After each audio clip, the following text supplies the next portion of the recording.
പൊളിഞ്ഞ സഭയിൽ നിന്നാൽ നീയും പൊളിഞ്ഞു പോകില്ലേ എന്ന ആ ഒരു ചോദ്യം പല കത്തോലിക്കരോടും പലരും ചോദിച്ചിട്ടുള്ളതായിട്ട് ഞാൻ കേട്ടിട്ടുണ്ട്.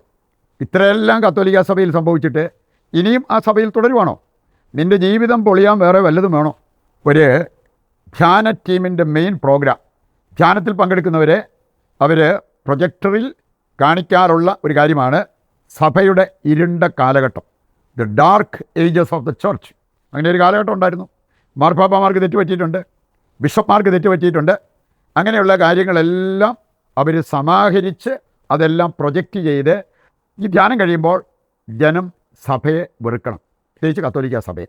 ആ ഒരു ലക്ഷ്യത്തോടു കൂടി പ്രവർത്തിച്ച വ്യക്തികൾ, പിന്നെ അതിനകത്തൊക്കെ പെട്ടുപോയ വ്യക്തികൾ, സഭയിൽ ഇനിയും ഞാൻ തുടർന്നു കഴിഞ്ഞാൽ എനിക്കുള്ള കൃപയും കൂടെ നഷ്ടപ്പെടും എന്നൊക്കെ ചിന്തിച്ചു പോയ വ്യക്തികൾ നമുക്ക് മനസ്സിലാക്കാൻ പറ്റും. കാരണം ഇതൊരു തരം ബ്രെയിൻ വാഷിംഗ് പോലെയാണ്. അത് കഴിയുമ്പം അവർ പറയണത് കണ്ണടച്ച് വിശ്വസിച്ച് അതിനനുസരിച്ച് ജീവിതത്തിൽ മാറ്റം വരുത്തുന്ന വ്യക്തികൾ ഉണ്ടാകാം. ഞാൻ ഏതാനും സംഭവങ്ങളാണ് എൻ്റെ മനസ്സിലുള്ളത് ഈ വിഷയമായിട്ട് പങ്കുവയ്ക്കാൻ ഞാൻ ആഗ്രഹിക്കുന്നത്. ഒരിക്കൽ കത്തോലിക്ക വിശ്വാസിയായിരുന്ന ഒരു മനുഷ്യൻ ദിവ്യകാരുണ്യം എഴുന്നള്ളിച്ച് വെച്ച് ആരാധന നടത്തുകയും അത്ഭുതകരമായിട്ട് ഒരുപാട് പേർക്ക് രോഗസൗഖ്യങ്ങൾ കിട്ടുകയും ഒക്കെ ചെയ്താൽ എന്തോ കാരണത്താൽ പുള്ളി കത്തോലിക്ക വിശ്വാസത്തിൽ നിന്ന്, കത്തോലിക്ക സഭയിൽ നിന്ന് വ്യതിചലിച്ചു.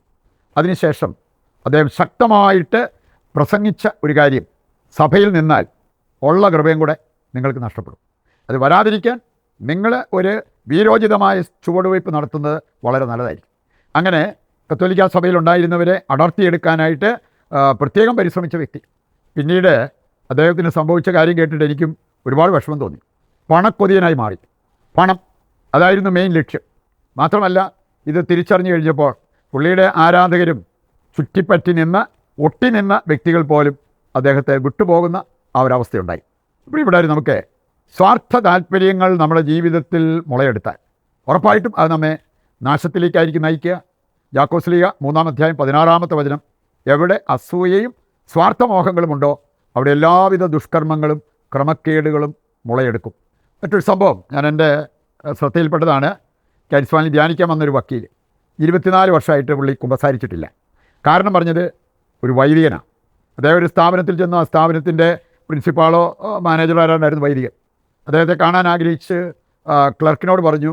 ക്ലർക്ക് എന്ന് അച്ഛനോട് പറഞ്ഞു കഴിഞ്ഞപ്പോൾ ആരാന്ന് ചോദിച്ചു. ഇന്നയാളാ. അയ്യോ ഞാനിവിടെ ഇല്ലെന്ന് പറഞ്ഞു തരും. അദ്ദേഹം അതുപോലെ വന്ന് പറഞ്ഞു. പക്ഷേ ഈ വക്കീൽ പറയാണ്, ഞാൻ പോരുന്നതിന് മുമ്പ് ഞാൻ കണ്ടുപിടിച്ചു, അച്ഛനവിടെ ഉണ്ടായിരുന്നു. ഇതൊക്കെയല്ല അച്ഛന്മാർ, പച്ചയ്ക്ക് നുണ പറയണ അച്ഛന്മാർ. ഞാൻ അതുകൊണ്ട് അന്ന് കുമ്പസാരം നിർത്തിയതാണ്. 24 വർഷമായി കുമ്പസാരിച്ചിട്ടില്ല. ഇതുപോലെ ഏതെങ്കിലും ഒരു വ്യക്തിയുടെ മിസ്റ്റേക്ക് ചൂണ്ടിക്കാണിച്ച് ഇന്ന് സഭയിൽ നിന്ന്, കൂദാശകളിൽ നിന്നൊക്കെ വിട്ടുനിൽക്കുന്ന വ്യക്തികളെ ഒരുപക്ഷെ നമ്മൾ കണ്ടത് വരും. രാമച്ചി സൂചിപ്പിച്ച കാര്യമാണ്. പക്ഷേ ഞങ്ങളുടെ വീട്ടിൽ സന്ധ്യാപ്രാർത്ഥന നടന്നിട്ട് എത്ര നാളായെന്നറിയോ? എന്ത് പറ്റി? അത് ആ സമയമാകുമ്പോൾ എന്തെങ്കിലും ഒരു ഡിസ്കഷൻ വേണേ മെത്രാന്മാർക്ക്, മാർപ്പാപ്പയ്ക്കൊക്കെ പറ്റിയ ചില തെറ്റുകൾ, അച്ഛന്മാരുടെ ഭാഗത്തു നിന്നുണ്ടായ വീഴ്ചകൾ, അങ്ങനെയുള്ള ചില കാര്യങ്ങൾ പെണ്ണ് കേസായിരിക്കാം. ഇങ്ങനെ എന്തെങ്കിലും ഒരു കാര്യം ഡിസ്കഷനാകും. അതിൻ്റെ അവസാനം ആരെങ്കിലും പറയും, എന്നാതിനാണ് പ്രാർത്ഥിക്കണേ? ഇതൊക്കെയല്ലേ അച്ഛന്മാരും മെത്രാന്മാരും ബിഷപ്പ് അല്ലെ മാർപ്പാപ്പന്മാരൊക്കെ. പിന്നെ എന്തിനാണ് പ്രാർത്ഥിക്കുന്നത്? ആരുടെയെങ്കിലും മിസ്റ്റേക്ക് ചൂണ്ടിക്കാണിച്ച് നമ്മൾ പ്രാർത്ഥിക്കാതിരുന്നാൽ ആർക്ക് പോയി? നമ്മൾ ബലിയർപ്പണത്തിൽ പങ്കെടുക്കാതിരുന്നാൽ ആർക്ക് പോയി? നമുക്ക് പോയി. ഉണ്ട്. ഇതൊന്നും കണ്ടുകൊണ്ടല്ല നമ്മൾ പ്രാർത്ഥിക്കേണ്ടതും കൂദാശകൾ സ്വീകരിക്കേണ്ടതും എന്ന കാര്യം നമ്മൾ തിരിച്ചറിയണം. അതിനുള്ള തെളിവാണ് നമ്മളിനി സ്വീകരിക്കാൻ പോകുന്നത്. എന്താണ് സഭ?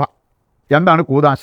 ഇത് കൃത്യമായിട്ട് വചനത്തിൽ നമ്മൾ കാണുന്നുണ്ട്. സഭ നമ്മെ പഠിപ്പിക്കുന്നുണ്ട്. അതിൻ്റെ വെളിച്ചത്തിൽ നമ്മൾ ജീവിക്കണം. അപ്പോസ്തല പ്രവർത്തനം 20-28 വചനം, യേശു സ്വന്തം രക്തത്താൽ നേടിയെടുത്തതാണ് സഭ. ഈ സഭയിലെ അജപാലകരെ പരിശുദ്ധാത്മാവിനാൽ നിയമിക്കപ്പെട്ടവരാണ്. പരിശുദ്ധാത്മാവ് നിയമിച്ചവർ. പരിശുദ്ധാത്മാവ് ഒരു മിസ്റ്റേക്ക് കാണിക്കുമെന്ന് നിങ്ങൾക്ക് തോന്നുന്നുണ്ടോ? ഇനി സഭയ്ക്ക് 2 വശമുണ്ട്. ഒന്ന് ഡിവൈൻ എലമെൻറ്റ്, മറ്റൊന്ന് ഹ്യൂമൻ എലമെൻറ്റ്. ഡിവൈൻ എലമെൻറ്റ് അത് ആ ഒരു എലമെൻറ്റ് നമ്മൾ കാണുമ്പോൾ ദൈവം വീണ്ടെടുത്ത സഭയാണ്. അതുകൊണ്ട് എത്ര പേര് തെറ്റ് കാണിച്ചാലും സഭ നശിക്കത്തില്ല.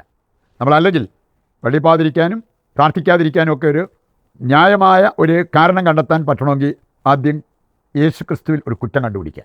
കുറ്റം കണ്ടുപിടിച്ചാൽ പിന്നെ ഇതൊന്നും ചെയ്യേണ്ട കാര്യമില്ല. ആർക്കും സാധ്യമല്ല. ഇതുവരെ അത് സംഭവിച്ചിട്ടില്ല. അതുകൊണ്ട് കുറ്റമറ്റ യേശു തൻ്റെ രക്തത്താൽ വീണ്ടെടുത്തതാണ് സഭ. എല്ലാ കൂദാശകളും യേശു സ്ഥാപിച്ച കൂദാശകളാണ്. അപ്പോൾ ആ ഒരു കാഴ്ചപ്പാടിലേക്ക് നമ്മൾ വന്നു കഴിയുമ്പോൾ നമുക്ക് വ്യക്തികളെ നോക്കാതെ അതിനുപരിയായിട്ട് കർത്താവിലേക്ക് നോക്കി ഇങ്ങനെയുള്ള കാര്യങ്ങൾ ചെയ്യാൻ പറ്റും. അതിൻ്റേതായിട്ടുള്ള നന്മ നമുക്കുണ്ടാവും, നമുക്ക് സ്വർഗത്തിന് അർഹത ലഭിക്കുകയും ചെയ്യും. ആ ഒരു കാഴ്ചപ്പാടിലേക്ക് നമ്മളെ കൈപിടിച്ച് ചേർത്തണമെന്ന് പ്രാർത്ഥിച്ചുകൊണ്ട് നമുക്ക് പ്രതിഷ്ഠാ ജപത്തിൽ പങ്കുചേരാം.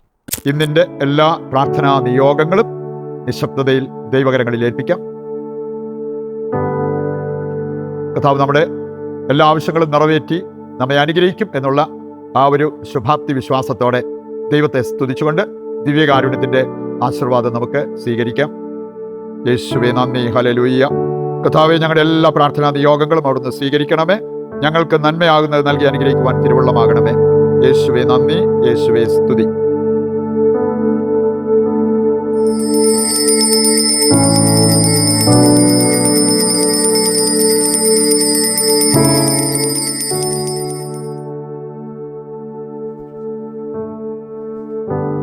മറ്റൊരു എപ്പിസോഡുമായി നാളെ വീണ്ടും നമുക്ക് ഒന്നിക്കാം. ദൈവം നിങ്ങളെ സമർത്ഥമായി അനുഗ്രഹിക്കട്ടെ.